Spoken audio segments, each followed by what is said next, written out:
नमस्कार मेरे साथियों, कैसे हैं आप। उम्मीद करता हूं कि आप सभी स्वस्थ होंगे, खुश होंगे और एक सकारात्मक सोच के साथ, जुनून के साथ अपनी पढ़ाई कर रहे होंगे। ऐसी मैं आपसे उम्मीद रखता हूं। तो दोस्तों, आज की कक्षा में हम पढ़ेंगे रचना के आधार पर वाक्य। हम वाक्य के दो रूप किए थे हमने। एक तो किए थे अर्थ के आधार पर और एक हमने क्या था, रचना के आधार पर। अर्थ के आधार पे हमने वाक्य 8 प्रकार के पढ़ लिए हैं और आज हम रचना के आधार पर जो 3 महत्वपूर्ण वाक्य हैं जिसमें हर बार एग्जाम में प्रश्न पूछे जाते हैं, यहाँ से आपका 1 नंबर पक्का है। तो आइए हम चर्चा करते हैं रचना के आधार पर वाक्य। दोस्तों, टॉपिक का नाम है रचना के आधार पर वाक्य। ये बात हम पढ़ चुके हैं कि रचना के आधार पर वाक्य हैं वो 3 प्रकार के हैं। ठीक है, कितने प्रकार के? 3 प्रकार के। पहला है सरल वाक्य, इसे कहते हैं साधारण वाक्य और इसे कहते हैं सामान्य वाक्य। दूसरा है मिश्र वाक्य और तीसरा है संयुक्त वाक्य। ये बात हम पढ़ चुके हैं। और मिश्र वाक्य के तीनों गुण पढ़ेंगे हम। एक तो पढ़ेंगे संज्ञा आश्रित उपवाक्य, एक पढ़ेंगे क्रिया विशेषण आश्रित उपवाक्य और एक पढ़ेंगे विशेषण आश्रित उपवाक्य। ठीक है, ये 3 उपभेद हम पढ़ेंगे मिश्र वाक्य में। तो दोस्तों, चर्चा करेंगे पहले बिंदु पे कि सरल वाक्य क्या होता है, इसकी हम यहाँ पर बात करेंगे। तो सरल वाक्य की बात करेंगे तो हमारी हेडिंग रहेगी सरल वाक्य या साधारण वाक्य। सरल या साधारण या सामान्य वाक्य। नंबर 1 पे हम चर्चा करेंगे क्या होता है सरल वाक्य, किसे कहते हैं सरल वाक्य, क्या इसकी पहचान होती है, कैसी इसकी रचना होती है। तो आइए हम चर्चा करते हैं। जो सरल वाक्य होता है उसकी सबसे बड़ी पहचान ये होती है कि इसमें एक ही उद्देश्य होता है और एक ही विधेय होता है। तो वाक्य का ऐसा रूप जिसमें एक ही उद्देश्य हो और एक ही विधेय हो, उसे हम सरल या साधारण वाक्य की श्रेणी में रखते हैं। ये बात हम पढ़ चुके हैं कि उद्देश्य क्या होता है, विधेय क्या होता है। कि वाक्य में कर्ता तथा कर्ता का विस्तारक उद्देश्य अंग होता है और क्रिया, कर्म और पूरक का विस्तारक होते हैं। या ये जो मूल क्रिया, कर्म और पूरक ये होते हैं वो विधेय अंग होते हैं। आपको एक बात ध्यान में रखनी है कि कर्ता के अलावा जो भाग होता है वो पूरा विधेय अंग होता है। यानी कि हम बात करें साधारण वाक्य का निर्माण एक ही उद्देश्य और एक ही विधेय से होता है, तो उससे हम सरल या साधारण या सामान्य वाक्य की श्रेणी में रखते हैं। तो आइए परिभाषा लिखते हैं कि वाक्य का ऐसा रूप, वाक्य का ऐसा रूप जिसमें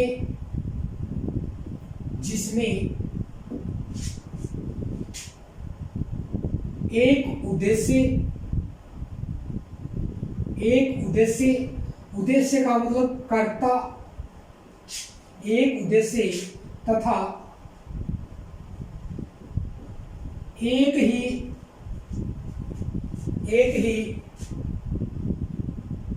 विधेय, और विधेय मतलब क्रिया या कह सकते कर्म या पूरक। लेकिन साधारण वाक्य में क्रिया का होना ही जरूरी है। ठीक है, तो वाक्य का ऐसा रूप जिसमें एक उद्देश्य तथा एक ही विधेय हो, उसे साधारण वाक्य या सरल वाक्य कहते हैं।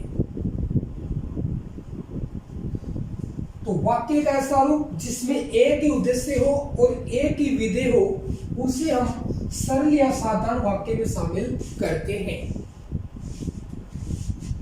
इसी की पहचान होती है कि इसके अंदर सामान्यतः उद्देश्य का होना जरूरी नहीं, लेकिन विधेय क्रिया का होना जरूरी होता है। तो इस वाक्य में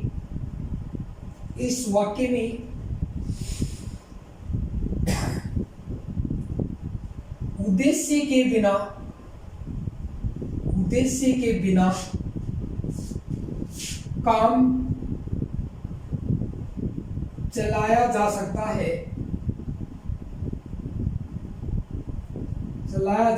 है, लेकिन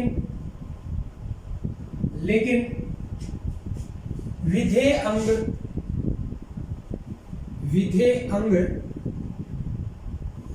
क्रिया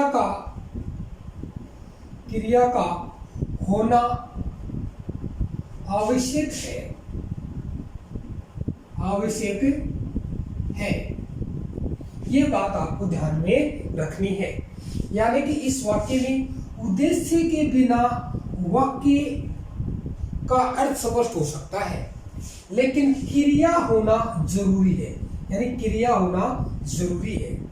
आपने अभी तक दो बातें पढ़ी हैं कि वाक्य का ऐसा रूप जिसमें एक ही उद्देश्य हो और एक ही विधेय हो, उसे हम साधारण वाक्य कहते हैं। साधारण वाक्य में उद्देश्य के बिना काम चलाया जा सकता है, लेकिन विधेय क्रिया का होना जरूरी है। हम उदाहरणों पे चर्चा करते हैं कि कौन से उदाहरण होंगे जिन्हें हम सामान्य या सरल या साधारण वाक्य कहेंगे। जैसे कि लिखता हूं, महामना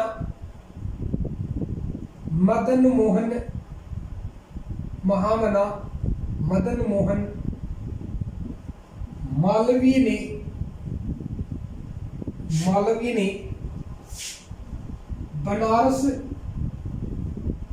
हिंदू विश्वविद्यालय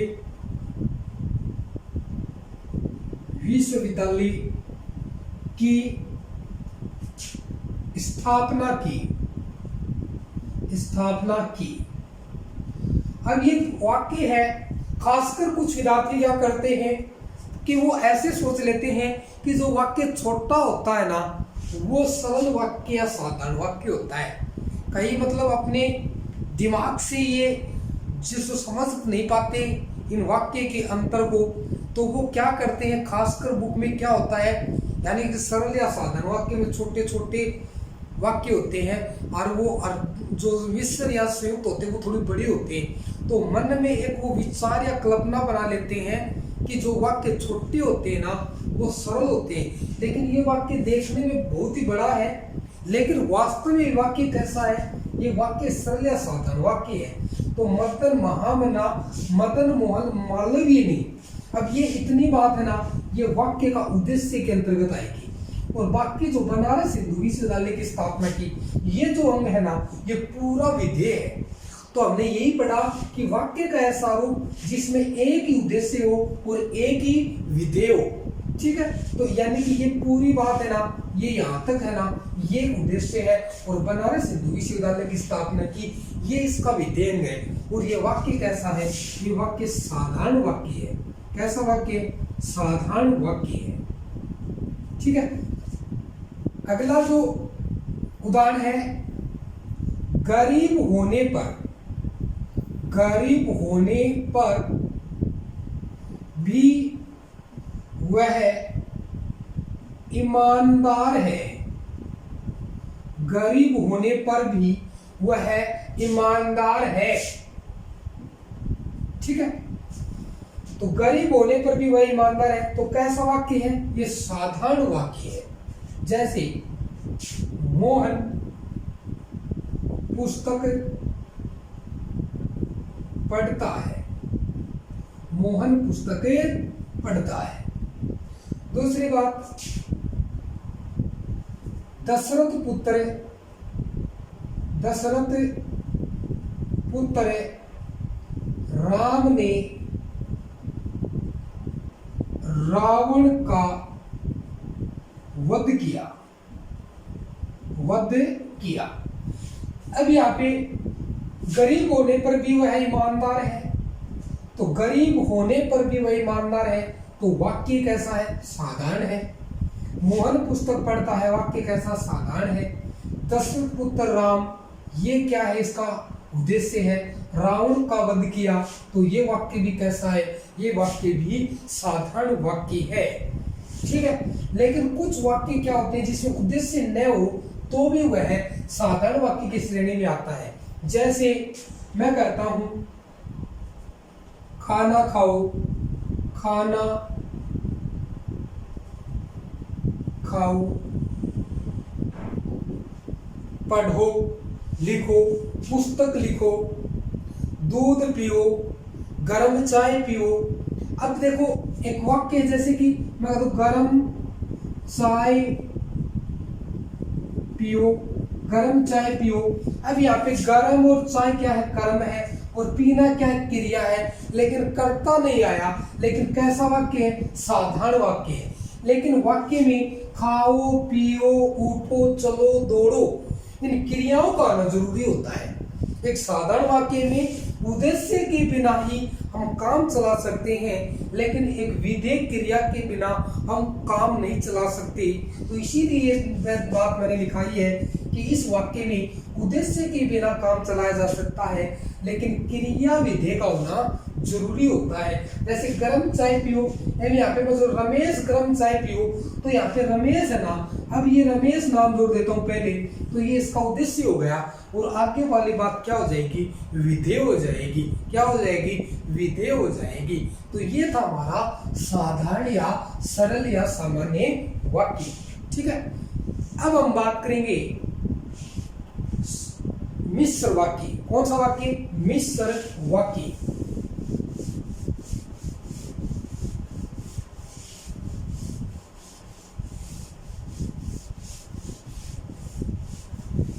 अब हम बात करेंगे मिश्र वाक्य नंबर 2।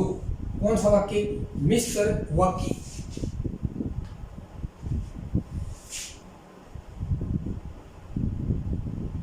मिश्र वाक्य क्या होता है? मिश्र वाक्य, इसकी हम बात करेंगे।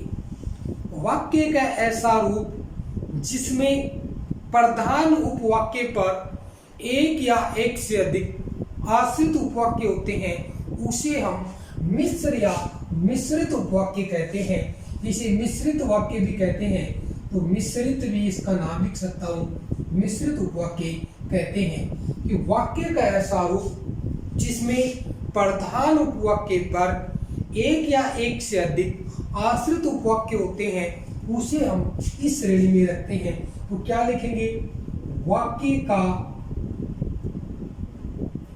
ऐसा रूप जिसमें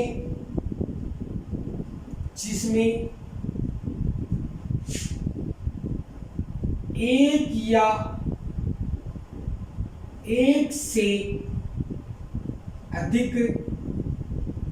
एक से अधिक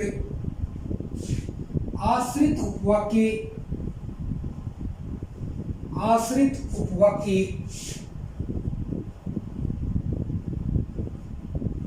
होते हैं। कि वाक्य का ऐसा रूप जिसमें एक या एक से अधिक आश्रित उपवाक्य होते हैं, और ये प्रधान उपवाक्य के आश्रित उपवाक्य होते हैं। ठीक है, तो इस आधार पर इसके 3 उपभेद होते हैं। तो ये बात लिखेंगे, इस आधार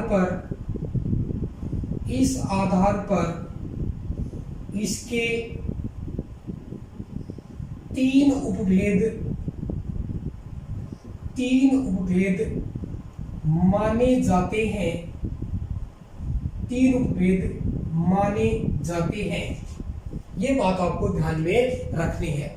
और जो पहला उपभेद है उसका नाम है संज्ञा आश्रित या संज्ञा आश्रित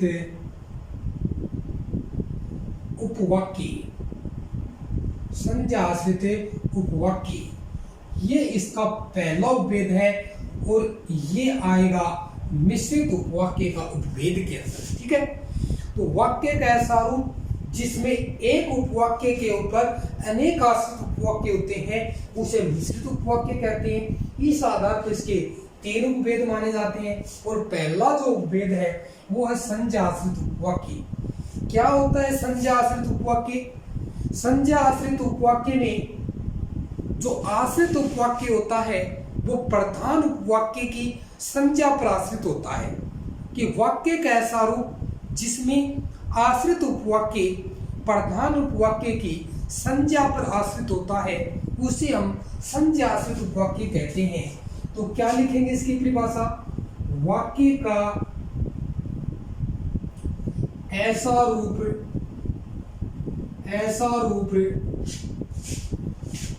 जिसमें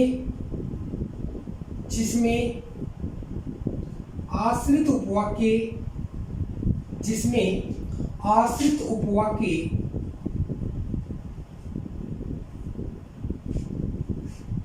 उपवाक्य प्रधान उपवाक्य की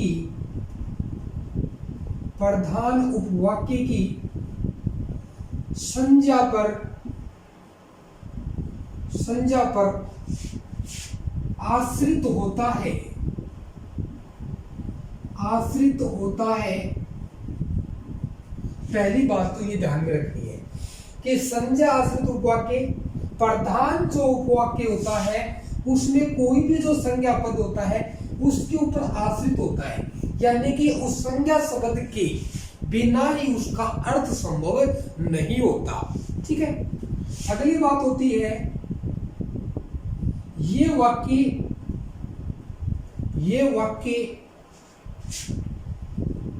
की तथा क्योंकि संयोजक शब्दों से जुड़े होते हैं। की तथा क्योंकि संयोजक शब्दों से जुड़े होते हैं।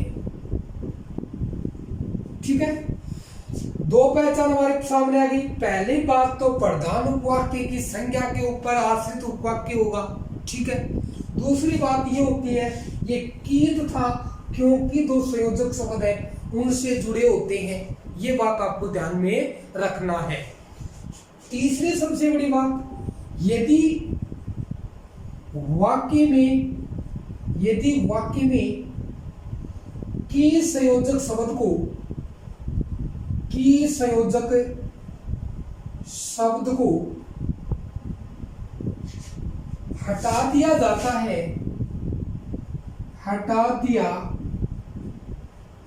है तो आश्रित उपवाक्य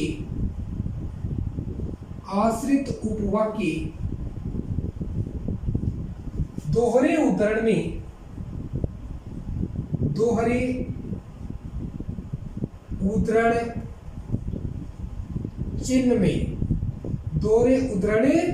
चिन्ह में लिखा जाएगा। ये बात आपको ध्यान में रखनी है। ठीक है, जो संज्ञा आश्रित उपवाक्य है उसके ऊपर 3 बातों के अमल करना है। अभी तक मैंने 3 बताई है। पहली बात होता है प्रधान उपवाक्य की संज्ञा पर आश्रित उपवाक्य होता है। दूसरी बात ये लिखवाई है कि एक की तथा क्योंकि संयोजक शब्दों से जुड़ा होता है। यदि हम वाक्य में की संयोजक शब्द का प्रयोग न करते हैं तो जो आश्रित उपवाक्य होता है वो दोहरे उद्धरण में लिखा जाता है। और सबसे बड़ी लास्ट जो इसकी विशेषता है वो ये है, मैं यहाँ लिख देता हूँ। ठीक है, इसी की जो विशेषता है ये विशेषता है यदि प्रधान उपवाक्य में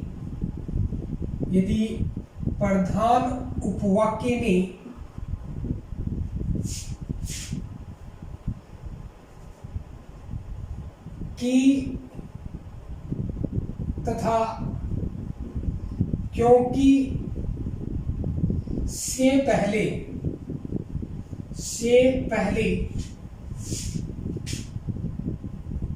इसलिए इतना इतनी इतने शब्द आ जाते हैं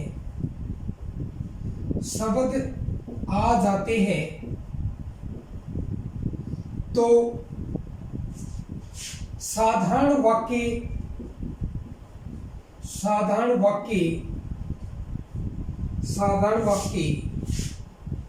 क्रिया विशेषण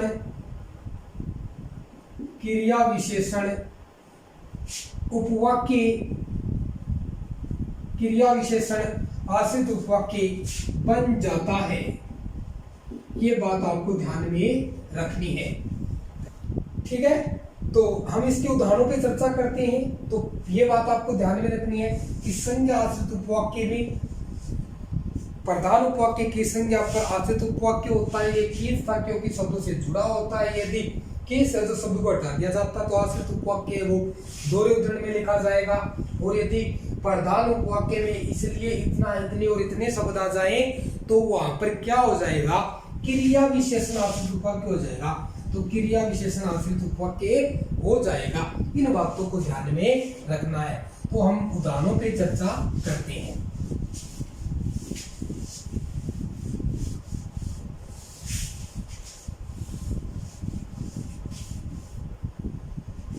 तो उदाहरण देखिए क्या है इसके।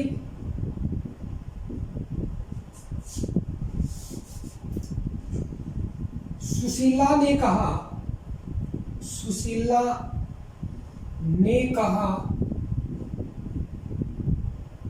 कि मैं ससुराल नहीं जाऊंगी।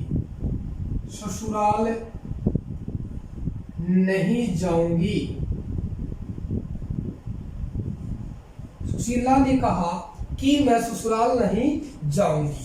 अब यहाँ पे पहला जो प्रधान उपवाक्य को सुशीला ने कहा, ये प्रधान उपवाक्य है। क्या है? प्रधान उपवाक्य है, ठीक है।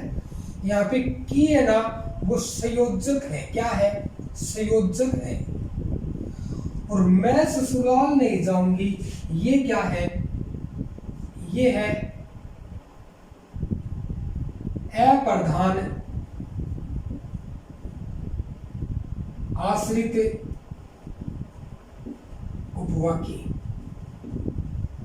इसे हम कह सकते हैं संज्ञा आश्रित उपवाक्य,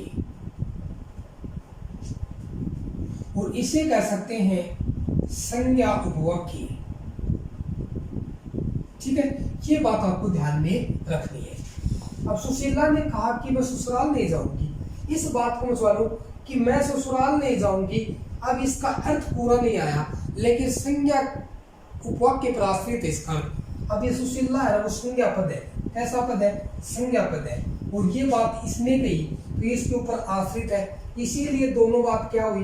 पहली बात हमने लिखी थी कि संज्ञा आश्रित उपवाक्य होते हैं, वो संज्ञा उपवाक्य पर आश्रित होता है, ये अगले वाला, ठीक है। दूसरी बात की संयोजक शब्द से जुड़ा होता है। अगर हम इस की संयोजक शब्द का प्रयोग नहीं करते हैं तो आगे वाली जो बात होती है ना, वो दोहरे उद्धरण में लिखी जाएगी। जैसे अगला उदाहरण पढ़ते हैं कि महात्मा गांधी ने कहा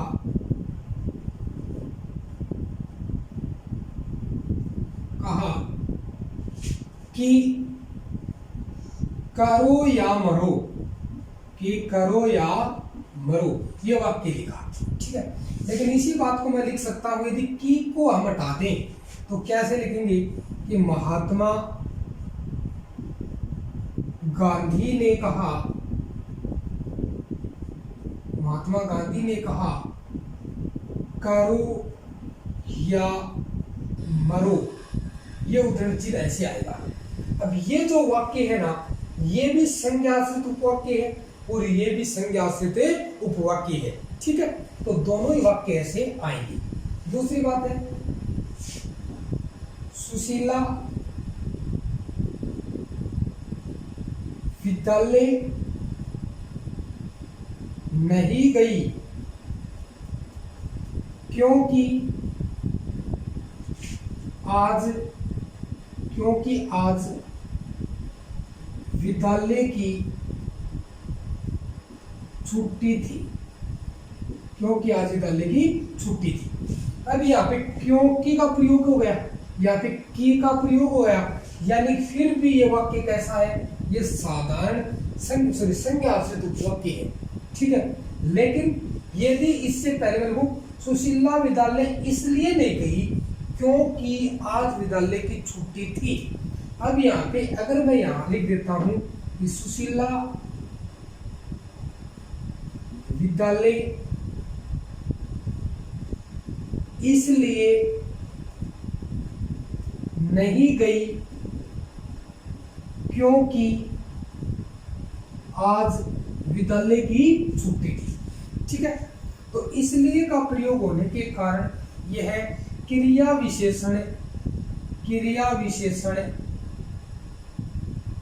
विशेषण आश्रित उपवाक्य में बदल गया। लेकिन यहाँ पर इसलिए नहीं आता ना, तो ये क्या थी, ये संज्ञा आश्रित उपवाक्य की बात थी। आगे एक तो उदाहरण पे चर्चा करते हैं कि कल मैं विद्यालय नहीं आया या नहीं आ पाया क्योंकि मेरी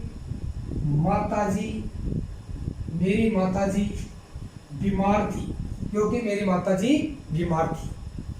अब ये जो वाक्य है ये कैसा है, संज्ञा आश्रित उपवाक्य है। कैसा है, संज्ञा आश्रित उपवाक्य है। लेकिन इसी वाक्य में मैं इसको ऐसे लिख देता हूं, कल मैं विद्यालय इसलिए नहीं आया या इसलिए नहीं आ पाया क्योंकि मेरी माताजी बीमार थी। अब यहाँ पे क्योंकि तो आएगा, लेकिन क्योंकि से पहले इसलिए शब्द आ गया, तो ये क्या बन गया, क्रिया विशेषण आश्रित उपवाक्य। क्रिया विशेषण आश्रित उपवाक्य। तो ये बात हमने इस संज्ञा आश्रित उपवाक्य के बारे में पढ़ी है। एक बार फिर मैं आपको थोड़ा सा रिवाइज करा देता हूँ, तो कैसे कैसे आपको पहचान करनी है। पहली बात तो ये कि ये जो वाक्य होते हैं कि या क्योंकि संयोजक शब्दों से जुड़े होते हैं, ये पहचान आपको याद रखनी है, कि या क्योंकि। अगर कि या क्योंकि से पहले इतना, इतनी, इतने या इसलिए आ जाता है और वाक्य में कि या क्योंकि भी है, तो वाक्य की प्रकृति बदल जाएगी। तो क्या बन जाएगी, क्रिया विशेषण उपवाक्य बन जाएगी। ये बात भी हमने पढ़ ली। दूसरी महत्वपूर्ण बात, यदि वाक्य में की संयोजक शब्द का प्रयोग नहीं करते हैं, तो जो भी संज्ञा आश्रित उपवाक्य आगे वाला, तो वो कथन होगा वो दोहरे उद्धरण में लिखा जाएगा। इसमें दोहरे उद्धरण चिन्ह में लिखा जाएगा। और दोहरा उद्धरण चिन्ह होता है ये, जैसे कि अब जैसे कि मैं कहता हूं कि नेताजी ने कहा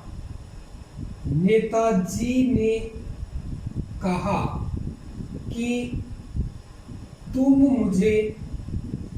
मुझे खून दो, मैं तुम्हें आजादी दूंगा। लेकिन इस की का प्रयोग नहीं करें, तो यानी कि तुम मुझे खून दो, मैं तुम्हें आजादी दूंगा, और दोहरे उद्धरण में ये बात लिखी जाएगी।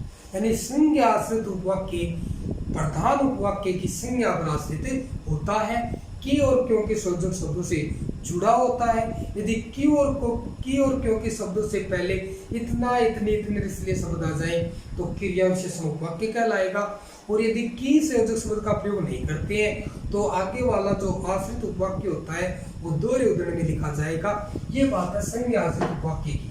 तो आज हम इतना ही पढ़ेंगे और कल की जो कक्षा होगी हम मिश्रित वाक्य के दो भाग बच गए, एक तो विशेषण और एक क्रिया विशेषण आश्रित वाक्य और एक संयुक्त वाक्य। उस कल वीडियो में उसको पूरा कर लेंगे, क्योंकि ये वीडियो ज़्यादा बड़े बन जाते हैं। अगर 30 मिनट से ज़्यादा बनाते हैं तो अपलोड होने में थोड़ी दिक्कत होती है, क्योंकि मोबाइल से बनाते हैं। तो all the best, thank you. आप सभी का दिन शुभ रहे, आप खुश रहें, स्वस्थ रहें।